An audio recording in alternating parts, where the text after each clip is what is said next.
दोस्तों नमस्कार। रवि क्लासेस में आपका स्वागत है। जैसा कि आप सभी जानते हैं कि भारतीय संविधान से संबंधित जो प्रश्न है वो प्रतियोगी परीक्षाओं के लिए जो सामान्य अध्ययन का प्रश्न पत्र पूछे जाते हैं उन सभी के लिए अति महत्वपूर्ण है। इसी श्रृंखला में आज हम भारतीय संविधान के जो प्रमुख अनुच्छेद हैं, अनुच्छेद 1 से लेकर के 395 तक, उनमें जो प्रमुख अनुच्छेद हैं उनकी जो है संपूर्ण व्याख्या करेंगे। और याद रहे कि अगर भारतीय संविधान में अनुच्छेद आपके याद है तो समझ लीजिए कि संविधान के अनेक जो प्रावधान हैं, यानी अधिकांश 80 से 90% जो संविधान है वो आपके याद होगा और यहीं से संबंधित जो प्रश्न विभिन्न परीक्षाओं में पूछे जाते हैं। अगर आप हमारे चैनल पर नए हैं और वीडियो आपके काम का हो तो वीडियो को आप लाइक करें, चैनल को भी सब्सक्राइब करें। सभी प्रतियोगी परीक्षाओं के लिए अति महत्वपूर्ण तथ्य उन पर चर्चा करेंगे। तो आइए शुरू करते हैं। संघ और राज्य क्षेत्र जो आपका भाग 1 है, जिस अनुच्छेद जो भाग आपका 1 है जिसमें अनुच्छेद 1 से लेकर के 3 तक जो समाहित है उन पर चर्चा करेंगे। तो ये शुरू करते हैं। कम समय में अधिक से अधिक जो तथ्य उन पर चर्चा करेंगे। अनुच्छेद 1 दिया है, इसमें संघ का नाम और राज्य क्षेत्र का उल्लेख किया है, यानी भारत अर्थात इंडिया जो राज्यों का संघ है जिसमें 28 राज्य में 8 केंद्र शासित प्रदेशों का इसमें उल्लेख किया गया। दूसरा जो प्रमुख अनुच्छेद है इसमें नए राज्यों का प्रवेश दिया गया है। तीसरे प्रमुख अनुच्छेद के अंतर्गत नए राज्यों का निर्माण तथा वर्तमान राज्य के क्षेत्रों सीमाओं में परिवर्तन करने का जो अधिकार है वह संसद को दिया गया है और संसद साधारण बहुमत से ऐसा विधेयक जो पारित कर सकती है। नागरिकता संबंधित प्रावधान देखते हैं तो जो अनुच्छेद आपका 5 है इस संविधान के प्रारंभ पर नागरिकता है, यानी 26 जनवरी 1950 भारतीय संविधान के प्रारंभ पर नागरिकता का उल्लेख किया गया है। अनुच्छेद 6 देखते हैं, पाकिस्तान से प्रव्रजन, यानी पाकिस्तान से जो भारत आए लोग हैं उन जो व्यक्ति हैं उनके नागरिकता के अधिकार। अनुच्छेद 7 है, भारत को प्रव्रजन करने वाले यानी पाकिस्तान को प्रव्रजन करने वाले व्यक्तियों के नागरिकता के अधिकार। अनुच्छेद 8 दिया है, भारत के बाहर रहने वाले भारतीय उद्भव के कुछ व्यक्तियों के नागरिकता के अधिकार, सिटीजनशिप के अधिकार। अनुच्छेद 9 है, विदेशी राज्य की नागरिकता स्वेच्छा से ग्रहण करने वाले व्यक्तियों का नागरिक न होना। तो विदेशी जिन व्यक्तियों के द्वारा विदेशी राज्य की नागरिकता को अर्जित कर लिया गया है तो उनका नागरिक न होना। अनुच्छेद 10 दिया है, नागरिकता के अधिकारों का बना रहना। और सबसे इंपॉर्टेंट है जो अनुच्छेद 11 दिया है, संसद द्वारा नागरिकता के अधिकार का विधि द्वारा विनियमन किया जाना। और भारतीय नागरिकता अधिनियम 1955 इसके लिए बनाया गया है, यानी इस नागरिकता को बनाने अथवा देने या छीनने का जो अधिकार है वह केवल संसद को दिया गया। भाग 3 में समाहित आपके जो फंडामेंटल राइट है यानी मूल अधिकार हैं, तो भाग अनुच्छेद 12 देखते हैं, इसमें राज्य की परिभाषा दी गई है। अनुच्छेद 13, मूल अधिकारों से असंगत या उनका अल्पीकरण करने वाली विधियों का शून्य होना, यानी यहाँ तात्पर्य हो जाएगा कि यदि राज्य विधानमंडल या संसद कोई ऐसा विधेयक या कानून या विधि बनाती है जिससे मूल अधिकार कम हो या छीने जाने की संभावना हो तो वह उन्हें जो है निरस्त किया जा सकता है, शून्य घोषित की जा सकती है। समानता का अधिकार है, तो आप जानते हैं मौलिक अधिकारों की संख्या 6 है, तो इसमें जो पहला अधिकार है समानता का अधिकार है। अनुच्छेद 14, विधि के समक्ष समानता। 15, धर्म, मूलवंश, जाति, लिंग या जन्मस्थान के आधार पर विभेद का प्रतिषेध। अनुच्छेद 16 है, लोक नियोजन के विषय में अवसर की समानता। जैसे कोई भी प्रतियोगी परीक्षाएं होती हैं, कोई विज्ञापन आता है तो उसका जो विज्ञापन है आप न्यूज़पेपर के माध्यम से देख सकते हैं, उसको पब्लिश करना होता है। अनुच्छेद 17 है, अस्पृश्यता कान यानी अनटचेबिलिटी का जो राइट दिया गया है। अगला है अनुच्छेद दिया है 18, उपाधियों का अंत। अनुच्छेद 19, वाक स्वतंत्रता आदि विषय कुछ अधिकारों का इसमें जो संरक्षण किया गया है। इसमें वाक एवं अभिव्यक्ति की स्वतंत्रता, संघ बनाने की स्वतंत्रता, साथ ही प्रदर्शन किया जाता है उसका जो अधिकार है, आवास एवं आजीविका इत्यादि करने का अधिकार, ये अनुच्छेद 19 में शामिल है, इसे स्वतंत्रता का अधिकार कहा जाता है। अनुच्छेद 20 है, अपराधों के दोष सिद्धि के संबंध में संरक्षण। अनुच्छेद 21 है, प्राण एवं दैहिक स्वतंत्रता का अधिकार, यानी व्यक्ति को जो जीने का जो अधिकार है, इसमें होटल में खाना खाने का अधिकार भी अनुच्छेद 21 में ही शामिल है। इसके साथ मनचाहा विवाह करने का अधिकार अनुच्छेद 21 में ही जो शामिल है। यूपीएससी ने प्रारंभिक परीक्षा में प्रश्न पूछा है। अनुच्छेद 21 का है, 6 से 14 वर्ष के बच्चों को निःशुल्क शिक्षा का अधिकार दिया गया है। इसे 86वें संविधान संशोधन 2002 में मौलिक अधिकार घोषित किया गया था। अनुच्छेद देखते हैं 22, कुछ दशाओं में गिरफ्तारी और निरोध से संरक्षण, शोषण के विरुद्ध अधिकार, ये तीसरा जो मौलिक अधिकार है। मानव के दुर्व्यापार एवं बलात्श्रम का प्रतिषेध। अनुच्छेद 24 है, कारखानों आदि में बालकों के नियोजन का प्रतिषेध, यानी 14 वर्ष तक के बालकों पर यह कानून जो है लागू होता है, अनुच्छेद 24। 25 देखते हैं, आर्टिकल दिया है, अंतःकरण की और धर्म के अबाध रूप से मान्य आचरण और प्रचार करने की स्वतंत्रता दी गई है। ये धार्मिक स्वतंत्रता का अधिकार जो अनुच्छेद 25 से 28 तक निहित है, अनुच्छेद 28 तक निहित है। अनुच्छेद देखते हैं, इसमें 26 दिया है, धार्मिक कार्यों के प्रबंध की स्वतंत्रता। अनुच्छेद 27 है, किसी विशिष्ट धर्म की अभिवृद्धि के लिए करों के संदाय के बारे में स्वतंत्रता। अनुच्छेद 28 दिया है कुछ शिक्षा संस्थाओं में धार्मिक शिक्षा या धार्मिक उपासना में उपस्थित होने के बारे में स्वतंत्रता, यानी यहाँ तात्पर्य है कि राज्य विधि द्वारा स्थापित यदि कोई विद्यालय है वहाँ पर धार्मिक शिक्षा जो है प्रतिषेध होगी, प्रतिबंधित होगी।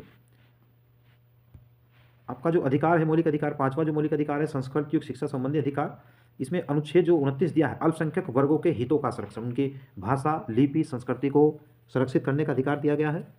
अनुच्छेद 30 दिया है शिक्षण संस्थाओं की स्थापना, अल्पसंख्यक वर्ग के जो लोग हैं वह अपनी मनपसंद शिक्षण संस्थाओं की स्थापना ये उनका प्रशासन करने का अधिकार रखते हैं। इसमें जैसे आपका मदरसा इसी के अंतर्गत जो स्थापित किया जाता है अनुच्छेद 30 के अंतर्गत।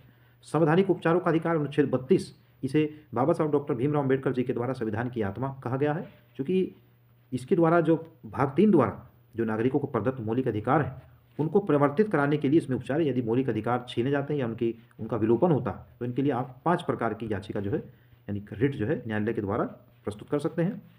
अनुच्छेद 33 दिया है भाग 3 द्वारा प्रदत्त अधिकारों का बलों आदि को लागू होने में रूपांतरण करने की संसद की शक्ति है। जब किसी क्षेत्र में सेना विधि प्रवृत्त है तब भाग 3 द्वारा प्रदत्त अधिकारों पर निर्बंधन, अनुच्छेद 34 दिया गया है इसमें। अनुच्छेद 35 देखते हैं भाग 3 के उपबंधों को प्रभावी करने के लिए विधान, यानी अस्पृश्यता तथा बलात्श्रम के लिए संसद ने इस अनुच्छेद के तहत दंड का जो है प्रावधान किया है, ये अनुच्छेद 35 है। अनुच्छेद 36 देखते हैं, इसमें अनुच्छेद 12 में जो राज्य की परिभाषा दी गई है वह भाग 3 के लिए थी। इसमें शब्द राज्य शब्द की परिभाषा भाग 4 यानी नीति निर्देशक तत्वों के लिए भी लागू होगी, तो राज्य की परिभाषा अनुच्छेद 36 में। आगे देखते हैं क्वेश्चन में जो आर्टिकल है आपका 37 नंबर है, भाग 4 में अंतर्विष्ट तत्वों का लागू होना, अर्थात राज्य का कर्तव्य है कि वह इस भाग में अंतर्विष्ट तत्वों को विधि बनाते समय लागू करे, यानी सीधी सी बात यह है कि जो नीति निर्देशक तत्व हैं यह न्यायालय द्वारा प्रवर्तित नहीं है, यानी वाद योग्य नहीं, तो नीति निर्देशक तत्व वाद योग्य नहीं है, अनुच्छेद 37 में दिया गया है। राज्य लोक कल्याण की अभिवृद्धि के लिए सामाजिक व्यवस्था बनाएगा, तो लोक कल्याण की अभिवृद्धि अनुच्छेद 38 में शामिल है। अनुच्छेद 39 देखते हैं, राज्य द्वारा अनुसरणीय कुछ तत्व दिए गए हैं, कुछ नीति तत्व दिए गए हैं। 42वें संविधान संशोधन 1976 द्वारा अनुच्छेद 39 क शामिल किया गया है, इसमें समान न्याय एवं निःशुल्क विधिक सहायता का उपबंध है। ग्राम पंचायतों का गठन अनुच्छेद 40 में है। अनुच्छेद 41 देखते हैं, कुछ दशाओं में काम, शिक्षा और लोक सहायता पाने का अधिकार का उल्लेख है। अनुच्छेद 42 है, काम की न्याय संगत एवं मानवोचित दशाओं एवं प्रसूति सहायता का उपबंध, यानी काम के लिए अनुकूल दशाओं का होना भी जो है इसमें दिया गया है, इसका उपबंध किया गया है। अनुच्छेद 43 देखते हैं, कर्मकारों के लिए निर्वाह मजदूरी 43 के, इसे 42वें संविधान संशोधन 1976 के अंतर्गत शामिल किया गया, उद्योगों के प्रबंध में कर्मकारों का भाग लेना। अनुच्छेद देखते हैं 43 ख, सहकारी समितियों की अभिवृद्धि, जो सहकारी समितियां हैं इन्हें 97वें संविधान संशोधन 2011 के माध्यम से इसमें जोड़ा गया है। नागरिकों के लिए समान नागरिक संहिता, समान सिविल संहिता या कॉमन जो सिविल कोड है, भारत में गोवा राज्य में पूर्व से जो संचालित है। अभी हाल ही में वर्ष 2024 में उत्तराखंड राज्य में जो है इसके लिए प्रावधान कर दिया गया है, तो उत्तराखंड राज्य नागरिकता जो सिविल संहिता है, समान सिविल कोड जो दिया गया है, इसे उत्तराखंड राज्य ने भी अभी हाल में वर्ष 2024 में लागू करने का फैसला किया है, तो आप देख सकते हैं उत्तराखंड राज्य इसके लिए प्रमुख है। अनुच्छेद 45 देखते हैं, आरंभिक शिशुत्व देखरेख तथा 6 वर्ष से कम आयु के बालकों के लिए निःशुल्क व अनिवार्य शिक्षा को बंद किया गया है, इसे 86वें संविधान संशोधन अधिनियम 2002 द्वारा प्रतिस्थापित किया गया। अनुच्छेद 46 देखते हैं, SC, ST तथा अन्य दुर्बल वर्गों के शिक्षा एवं अर्थ संबंधी हितों की अभिवृद्धि। अनुच्छेद 47 देखते हैं, पोषाहार स्तर और जीवन स्तर को ऊंचा करने तथा लोक स्वास्थ्य में सुधार करने का राज्य का कर्तव्य है। 48 देखते हैं, आर्टिकल क्या कहा गया है, कृषि और पशुपालन का संगठन अनुच्छेद 48 में है। 42वें संविधान संशोधन 1976 में नीति निर्देशक तत्व 48 क जोड़ा गया, इसमें पर्यावरण का संरक्षण, संवर्धन तथा वन्य एवं वन्य जीवों की रक्षा का उल्लेख। अनुच्छेद 49 से राष्ट्रीय महत्व के स्मारकों, स्थानों और वस्तुओं का संरक्षण करने का तत्व दिया गया है। कार्यपालिका से न्यायपालिका का पृथक्करण, यानी जो सरकार है, यहाँ कार्यपालिका का मतलब सरकार और न्यायपालिका का पृथक्करण है। अनुच्छेद 51 अंतर्राष्ट्रीय शांति और सुरक्षा की अभिवृद्धि से संबंधित है, जबकि 51 के जिसे समन सिंह समिति की सिफारिश पर 42वें संविधान संशोधन 1976 के द्वारा स्थापित किया गया, तो इसमें मौलिक जो कर्तव्य हैं, मूल कर्तव्य हैं, इन्हें सोवियत संघ से लिया गया था, और इनकी जो वर्तमान में संख्या 11 जो मौलिक कर्तव्य भारतीय संविधान के भाग 4 के तथा अनुच्छेद 51 के में निहित किया गया। आगे देखते हैं राष्ट्रपति और उपराष्ट्रपति संबंधित, यानी जो भाग 5 है उसका जो अध्याय 1 है वह कार्यपालिका से संबंधित, इसमें राष्ट्रपति, उपराष्ट्रपति जी, प्रधानमंत्री, मंत्रिमंडल इत्यादि का जो उल्लेख किया गया है। तो आइए देखते हैं। अनुच्छेद 52 भारत का एक राष्ट्रपति होगा, और भारत का राष्ट्रपति ये ब्रिटेन के जो राष्ट्राध्यक्ष हैं उनसे जो भिन्न होगा, चूँकि ब्रिटेन के जो राष्ट्रीय अध्यक्ष होते हैं वह वंशानुगत होते हैं, जबकि भारत के राष्ट्रपति का जो है निर्वाचन होता है, यानी वो निर्वाचन प्रक्रिया के माध्यम से जो चुने जाते हैं। तो भारत का एक राष्ट्रपति होगा, अनुच्छेद 52 में दिया गया है। संघ की कार्यपालिका शक्ति राष्ट्रपति में निहित होगी और इस शक्ति का उपयोग राष्ट्रपति अनुच्छेद 74 के तहत जो मंत्रिपरिषद का उल्लेख होता है, मंत्रिपरिषद के माध्यम से अपनी शक्ति का प्रयोग करते हैं। अनुच्छेद 54 राष्ट्रपति का निर्वाचक मंडल दिया गया है। निर्वाचक मंडल कैसे होगा, तो राष्ट्रपति जी का जो निर्वाचक मंडल होता है, जिनके चुनाव में भाग लेते हैं, इसमें लोकसभा यानी संसद के जो दोनों सदन होते हैं, इसके साथ ही राज्य विधानसभाओं के लोकसभा, राज्यसभा तथा राज्य विधानसभा, दिल्ली व पुडुचेरी की जो विधानसभाएं हैं उनके इसमें निर्वाचित सदस्य भाग लेते हैं, तो राष्ट्रपति का निर्वाचक मंडल। अनुच्छेद 55 राष्ट्रपति के निर्वाचन की रीति का उल्लेख किया गया है, जो अप्रत्यक्ष निर्वाचन पद्धति के माध्यम से का निर्वाचन होता है।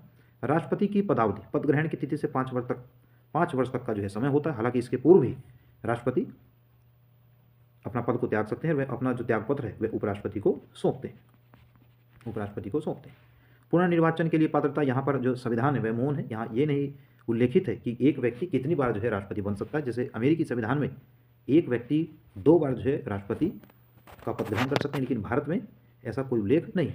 राष्ट्रपति निर्वाचित होने के लिए अर्हता, इसका उल्लेख अनुच्छेद 58 में दिया गया है कि वह भारत के नागरिक हों, 35 वर्ष की आयु पूरी कर चुके हों।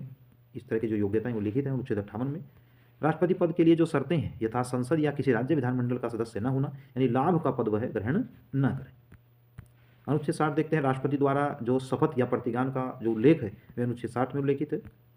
अनुच्छेद 61 है, राष्ट्रपति पर महाभियोग, संविधान का अतिक्रमण करने पर राष्ट्रपति पर जो है महाभियोग चलाया जा सकता है और यह एक अर्ध न्यायिक प्रक्रिया है। अनुच्छेद 61 महाभियोग से संबंधित है। अनुच्छेद 62 राष्ट्रपति के पद की रिक्ति को भरने के लिए निर्वाचन करने का समय और आकस्मिक रिक्ति को भरने के लिए निर्वाचित व्यक्ति की पदावधि। अनुच्छेद 63 देखते हैं, राष्ट्रपति उपराष्ट्रपति संबंधित है। अनुच्छेद 63 में कहा गया भारत का एक उपराष्ट्रपति होगा। 64 यह भारत की जो संसद है उसका जो उच्च सदन है यानी राज्यसभा, उसके पदेन सभापति होंगे, तो अनुच्छेद 64। अनुच्छेद 65 में कहा गया है राष्ट्रपति के पद में आकस्मिक रिक्ति के दौरान या उसकी अनुपस्थिति में उपराष्ट्रपति का राष्ट्रपति के रूप में कार्य करना। अनुच्छेद 67 है उपराष्ट्रपति का निर्वाचन। उपराष्ट्रपति के निर्वाचन में संसद के जो दोनों सदन यानी लोकसभा, राज्यसभा के सभी सदस्य जो है इसमें निर्वाचन में भाग लेते हैं। अनुच्छेद 67 में कहा गया है उपराष्ट्रपति की पदावधि, उपराष्ट्रपति के पद की रिक्ति को भरने के लिए निर्वाचन कराने का समय या आकस्मिक रिक्ति को भरने के लिए निर्वाचित व्यक्ति की पदावधि। अनुच्छेद 69 दिया है उपराष्ट्रपति द्वारा शपथ या प्रतिज्ञान या शपथ का जो प्रारूप। अनुच्छेद 60 है अन्य आकस्मिकताओं में राष्ट्रपति के कृत्यों का निर्वहन, आकस्मिक परिस्थितियों में उपराष्ट्रपति द्वारा जो राष्ट्रपति के कृत्यों का निर्वहन किया जाता है। अनुच्छेद 71 राष्ट्रपति उपराष्ट्रपति के निर्वाचन से संबंधित संसक्त विषय। क्षमा, अनुच्छेद 72 है राष्ट्रपति का अधिकार है क्षमा आदि की और कुछ मामलों में दंडादेश के निलंबन, परिहार, लघुकरण की राष्ट्रपति की शक्ति, यानी राष्ट्रपति के द्वारा 5 प्रकार से जो सजायाफ्ता व्यक्ति होते हैं उनकी सजा को जो माफ किया जा सकता है। संघ की कार्यपालिका शक्ति का विस्तार ये अनुच्छेद 73 में दिया गया है। मंत्रिपरिषद से संबंधित 2 आर्टिकल प्रमुख हैं। राष्ट्रपति की सहायता और सलाह देने के लिए एक मंत्रिपरिषद होती है, जिसका प्रधान जो है प्रधानमंत्री होते हैं।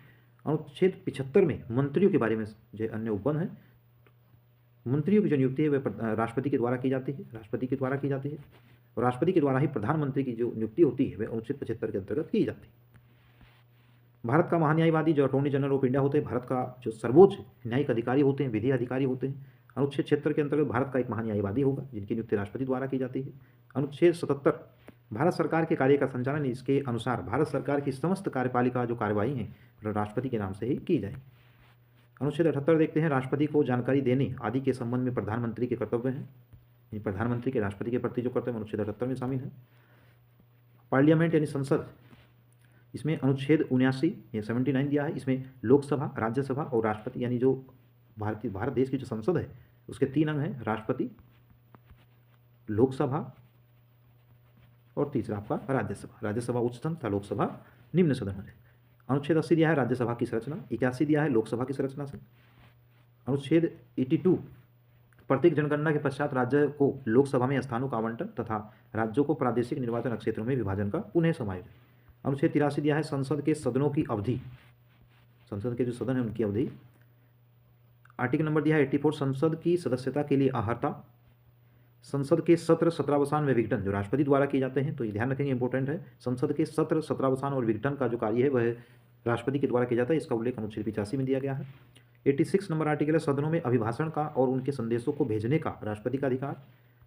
आर्टिकल नंबर 87 राष्ट्रपति का विशेष अभिभाषण। 88 सदनों के बारे में मंत्रियों और महान्यायवादी के बोलने में भाग लेने का अधिकार, किंतु मत देने का अधिकार इसमें नहीं दिया गया है। आगे देखते हैं संसद के जो अधिकारी होते हैं, इंपोर्टेंट यहाँ से हो जाएगा, राज्यसभा का सभापति और उपसभापति, जो उपराष्ट्रपति होते हैं, सभापति होते हैं। तो ये 89 में राज्यसभा के सभापति और उपसभापति का उल्लेखित किया गया है। आर्टिकल नंबर 93 इसमें लोकसभा के अध्यक्ष और उपाध्यक्ष का उल्लेख है।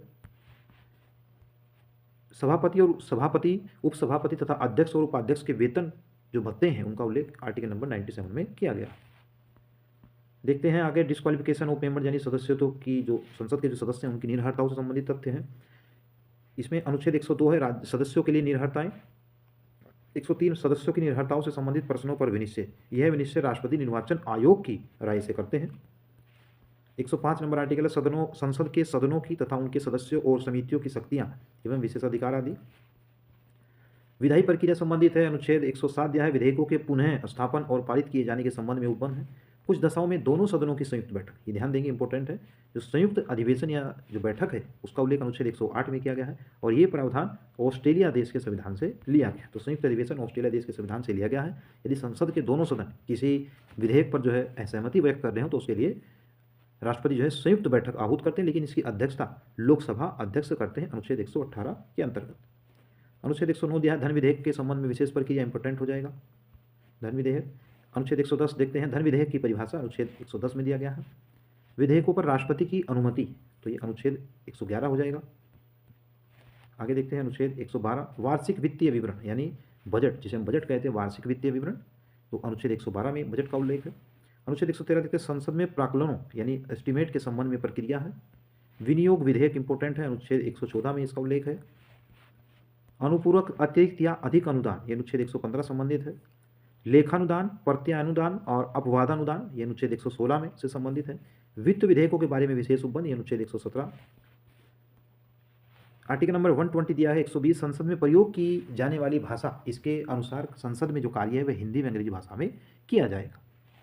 अनुच्छेद 121 संसद में चर्चा पर निर्बंधन, सुप्रीम कोर्ट या किसी हाई कोर्ट के किसी न्यायाधीश के आचरण के बारे में, यानी संसद में न्यायाधीशों के आचरण संबंध पर चर्चा नहीं हो सकती, इस पर निर्बंध लगाया गया है।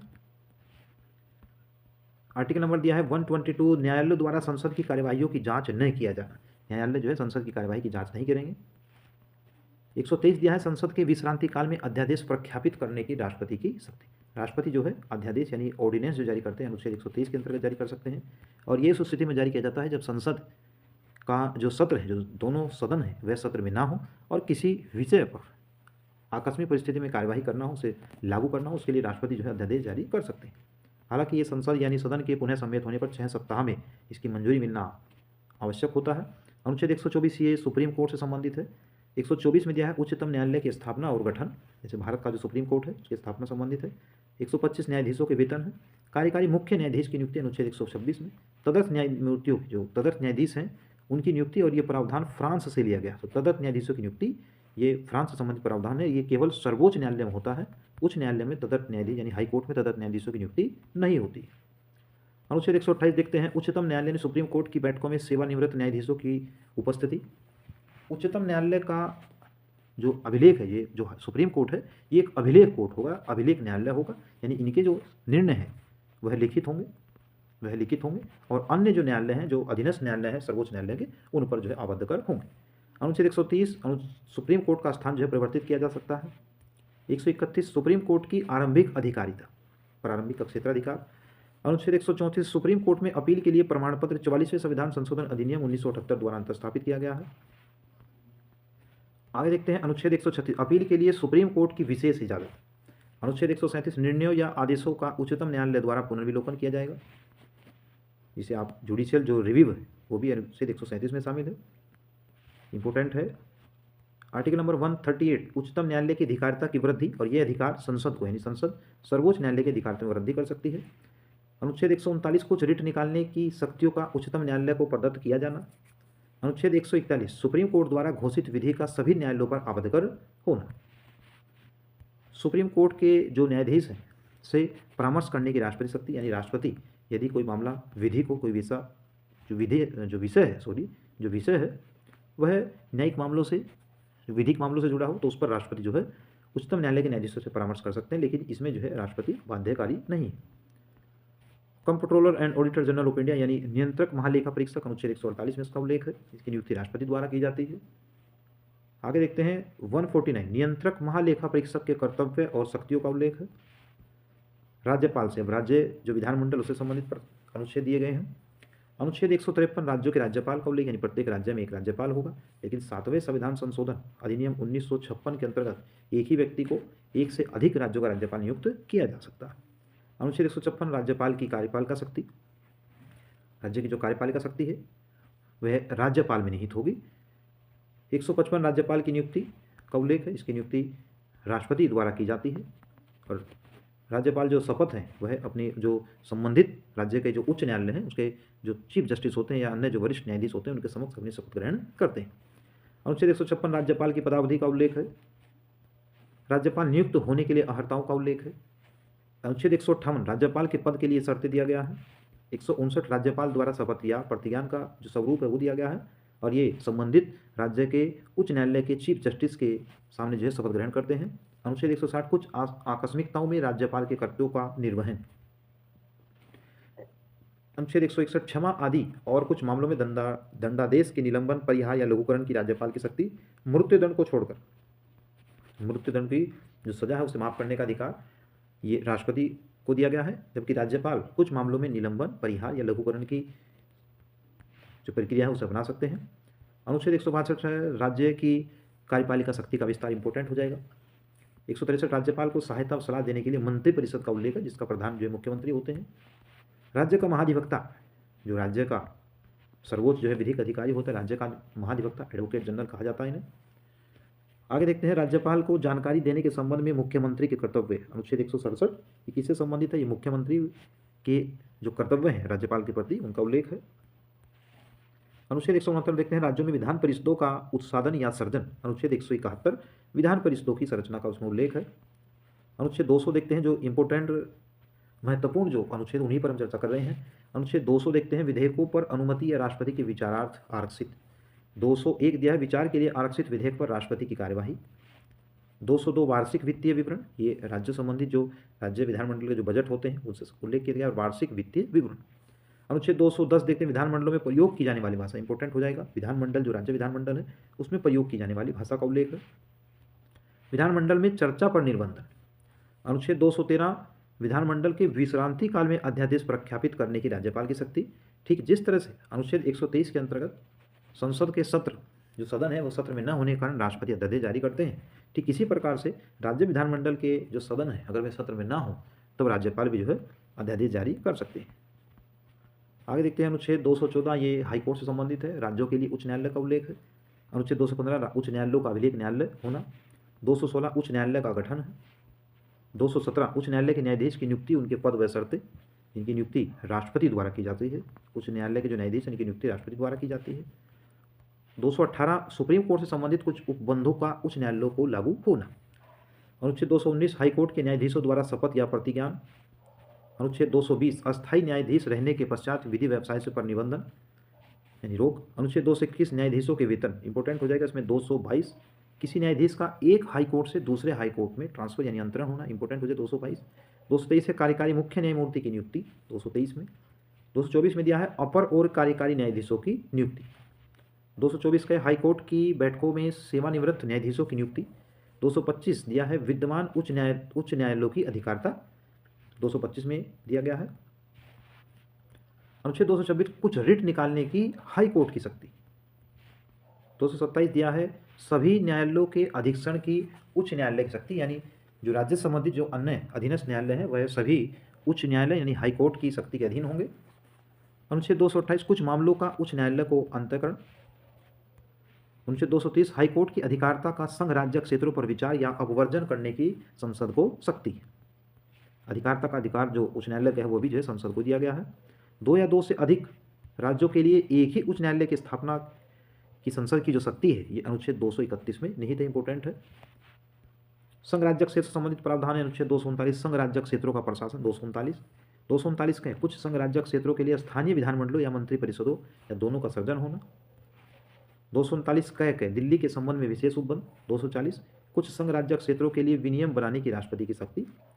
241 संघ राज्य क्षेत्रों के लिए उच्च न्यायालय। दिल्ली, जैसे दिल्ली आप हमारा जो है केंद्र शासित प्रदेश है, इसका जो है अपना उच्च न्यायालय है। इसके साथ ही जम्मू कश्मीर जो अब 31 अक्टूबर 2019 से एक केंद्र शासित प्रदेश है, जम्मू कश्मीर राज्य का भी अपना जो है उच्च न्यायालय है। 241 में इसका उल्लेख है। ग्राम पंचायत और नगर पालिका संबंधित प्रावधान है। 243 ग्राम पंचायत की परिभाषा, जबकि 243 तय नगर पालिका की परिभाषाओं से संबंधित है। आगे देखते हैं सहकारी समितियां, जिन्हें 97वें संविधान संशोधन 2011 के द्वारा प्रस्तावित किया गया। 243 ये है। और ये तो आप जानते हैं ग्राम पंचायतों को जो संवैधानिक दर्जा है वह 73वें संविधान संशोधन 1992 के अंतर्गत दिया गया, जो 24 अप्रैल 1993 से प्रभावी 24 अप्रैल 1993 से प्रभावी है। इसलिए 24 अप्रैल को प्रतिवर्ष जो है राष्ट्रीय पंचायती राज दिवस मनाया जाता है। और नगर पालिकाएं ये 74वें संविधान संशोधन अधिनियम 1992 के अंतर्गत स्थापित है, जिन्हें संवैधानिक दर्जा दिया गया है। इनके लिए बलवंत राय मेहता समिति, अशोक मेहता समिति, लक्ष्मण सिंघवी समिति जो है प्रमुख समितियां हैं। इनसे संबंधित परीक्षा प्रश्न पूछे जाते हैं। अभी हम केवल जो अनुच्छेद है प्रमुख उन्हीं पर चर्चा करें हैं। इसके बाद हम टॉपिक वाइज अध्यायवार जो है जो भारतीय संविधान के अध्याय है उन पर चर्चा करेंगे। अनुच्छेद 244 देखते हैं, अनुसूचित जाति जनजातीय क्षेत्रों का प्रशासन है। 244 क में दिया गया है असम के कुछ जनजातीय क्षेत्रों को समाविष्ट करने वाला एक स्वशासी राज्य बनाना और उसके लिए स्थानीय विधानमंडल या मंत्रिपरिषद या फिर दोनों का ही सृजन करना। केंद्र और राज्य संबंधी देखते हैं, इसमें विधायी संबंध, प्रशासनिक संबंध, वित्तीय संबंधों का उल्लेख है, जिनका उल्लेख अनुच्छेद जो आपका भाग है भारतीय संविधान में जो 22 भाग हैं उनका उल्लेख भाग 11 तथा 12 में निहित है।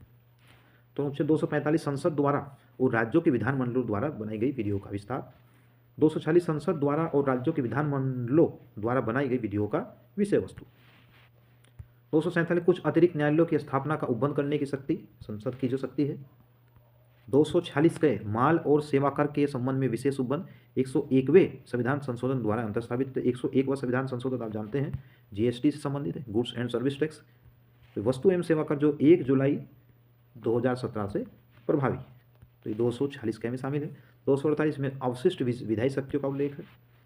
राज्य सूची में विषय के संबंध में राष्ट्रीय हित में विषय बनाने की जो है संसद की शक्ति, यानी राज्य सूची के विषय पर भी राज्यसभा 2/3 बहुमत जो है पारित कर राज्य सूची के विषय पर भी संसद को विधि बनाने का अधिकार दे सकती है। 250 यदि आपात की घोषणा प्रवर्तन में हो तो राज्य सूची में विषय के संबंध में विधि बनाने की संसद की शक्ति का उल्लेख है।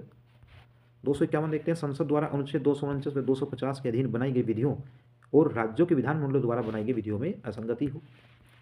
अनुच्छेद 252 दो या दो से अधिक राज्यों के लिए उनकी सहमति से विधि बनाने की संसद की शक्ति और ऐसी विधि का किसी अन्य राज्य द्वारा अंगीकार किया जाना। जब सहमति से ही जब 2 या 2 से अधिक राज्य सहमत हो तो संसद जो है राज्य सूची के उनके विषय पर कानून बना सकती है। अंतर्राष्ट्रीय करारों को प्रभावी करने के लिए विधान, यानी अंतर्राष्ट्रीय जो प्रभाव हैं, जो महत्व के विषय हैं, उन्हें प्रभावी करने के लिए संघ सरकार यानी संसद जो है राज्य सूची के विषय पर कानून बना सकती है। 254 संसद द्वारा बनाई गई विधियों और राज्यों के विधानमंडलों द्वारा बनाई गई विधियों में असंगति का प्रभाव दिया है। 255 अनुच्छेद सिफारिशों और पूर्व मंजूरी के बारे में अपेक्षाओं को केवल प्रक्रिया के विषय में मानना। 257 है कुछ दशाओं में राज्यों पर संघ का नियंत्रण होना।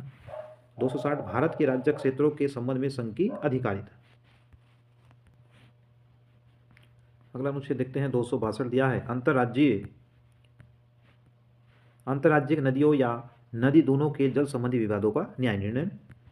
अंतर्राज्य परिषद के संबंध में उपबंध। 263 अंतर्राज्य परिषद की जो इंटर स्टेट जो काउंसिलिंग का गठन होता है, इसकी शुरुआत 1990 में राष्ट्रपति द्वारा इसका जो निर्माण किया जाता है, लेकिन इसकी दशा जो है प्रधानमंत्री द्वारा की जा सकती है और 1990 में इसकी स्थापना की गई थी। आगे देखते हैं 265 विधि के प्राधिकार के बिना करों का अधिरोपण न किया जाना। 268 संघ द्वारा उद्ग्रहित किए जाने वाले किंतु राज्यों द्वारा संग्रहित और विनियोजित किए जाने वाले शुल्क।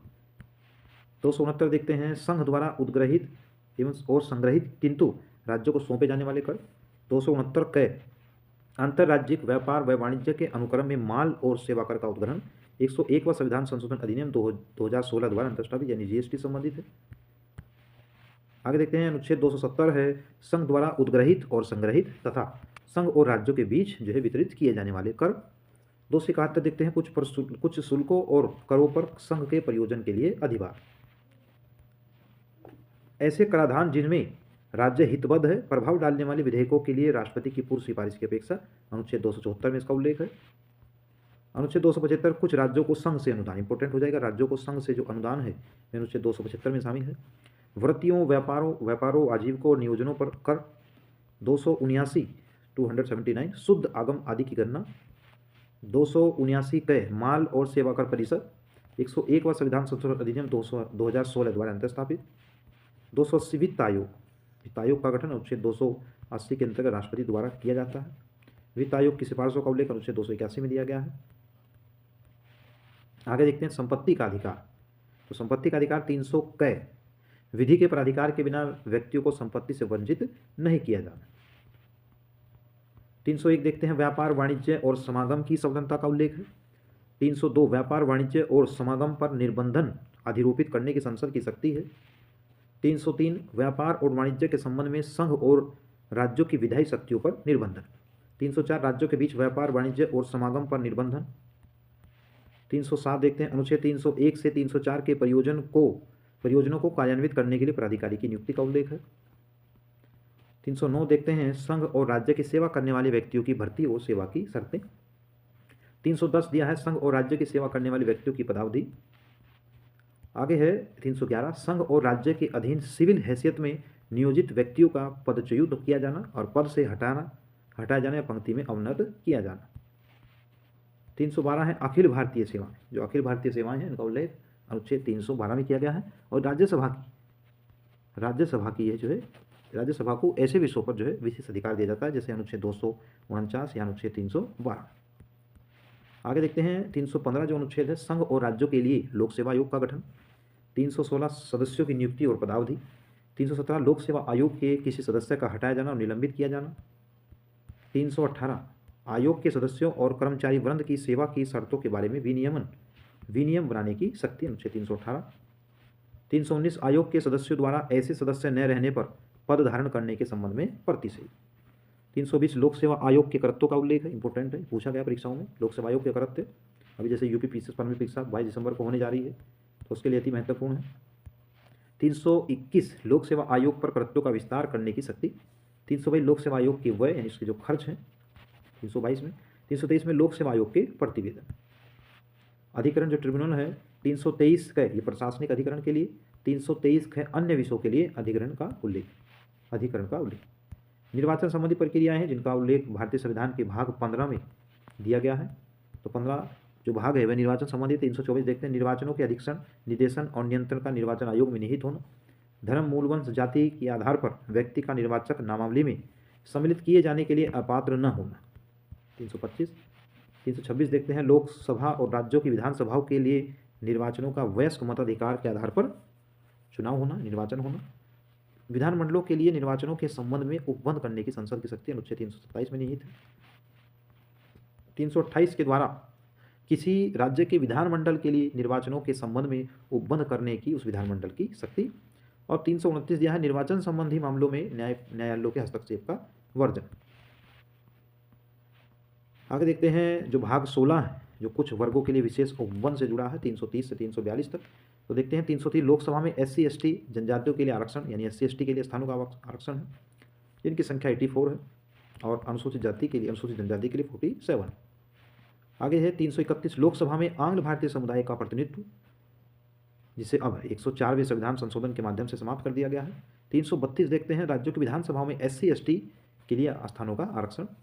333 में राज्यों की विधानसभाओं में आंग्ल भारतीय समुदाय का प्रतिनिधित्व।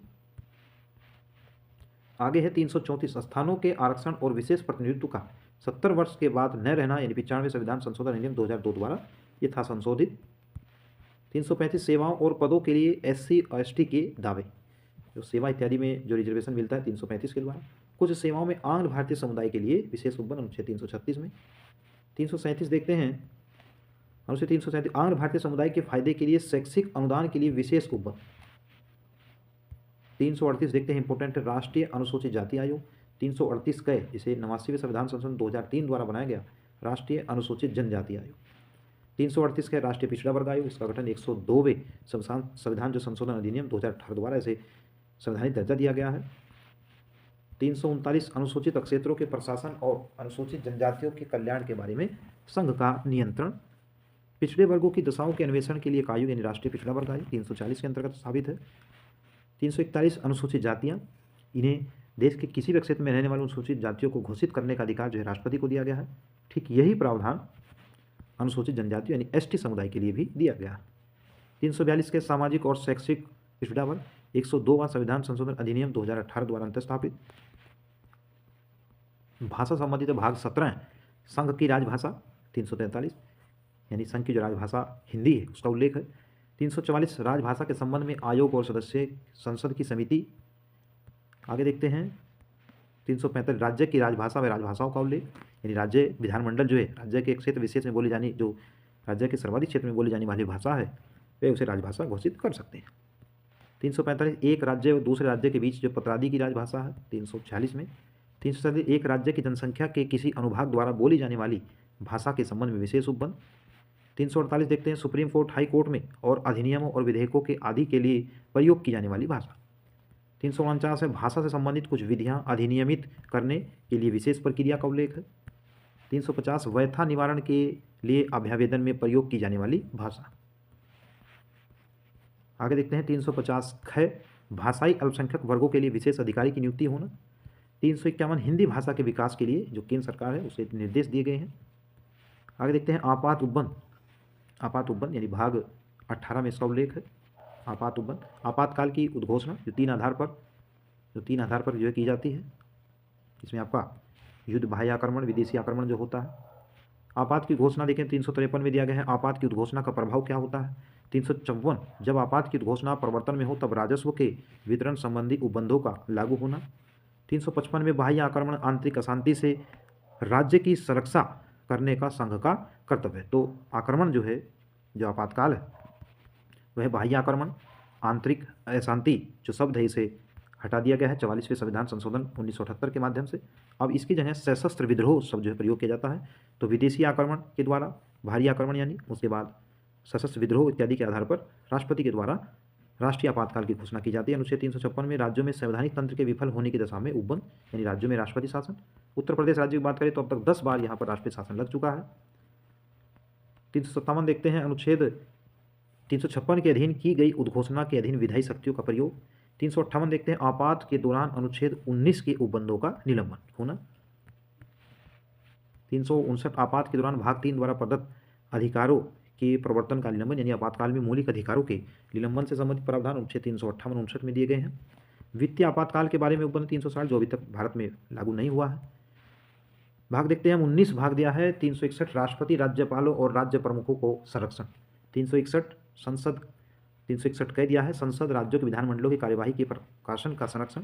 361 ख लाभप्रद राजनीतिक पद पर नियुक्ति के लिए निर्हरता 91वें संविधान संशोधन 2003 द्वारा अंत स्थापित है।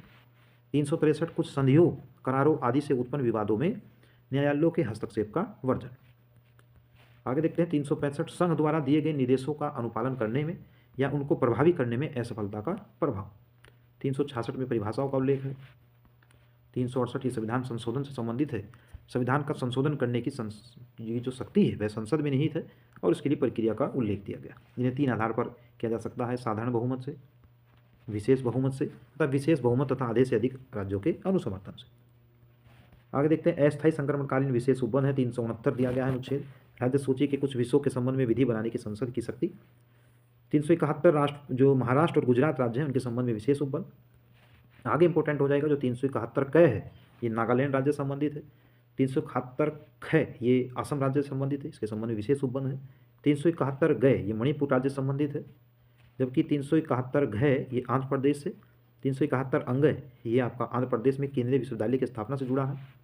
371 च ये सिक्किम राज्य संबंधित इंपॉर्टेंट है, सम्मिलित करने के लिए पूछ लिया जाता है। एक तरफ अनुच्छेद का अंक दे दीजिएगा, दूसरी तरफ राज्यों के नाम। 371 6 मिजोरम राज्य संबंधित है, जबकि 371 ज ये अरुणाचल प्रदेश राज्य संबंधित है। 371 झ गोवा और अइये जो है 371 अइये कर्नाटक राज्य के संबंध में विशेष उपबंध से संबंधित है। 372 देखते हैं विद्यमान विधियों का प्रवर्तन बने रहना और उनका अनुकूलन। 372 कह दिया है विधियों का अनुकूलन करने की राष्ट्रपति की शक्ति। 373 निवारक निरोध में रखे गए व्यक्तियों के संबंध में कुछ दशाओं में आदेश करने की राष्ट्रपति की शक्ति, जबकि 392 कठिनाइयों को दूर करने की राष्ट्रपति की शक्ति। अगला देखते हैं, इसमें अनुच्छेद दिया है 393 यानी 393 संक्षिप्त नाम। इस संविधान का संक्षिप्त नाम भारत का संविधान है। तो 393 अनुच्छेद में उल्लेखित है। 394 देखते हैं, यह संविधान के लागू होने के बारे में उपबंध करता है।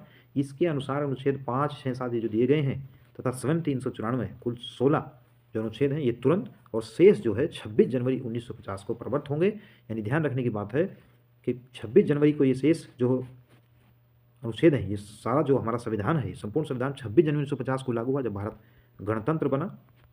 लेकिन 26 नवंबर 1949 को जब संविधान को अंगीकृत किया गया 26 नवंबर 1949 को, तब जो है ये 16 अनुच्छेद जो है तुरंत लागू हो गए।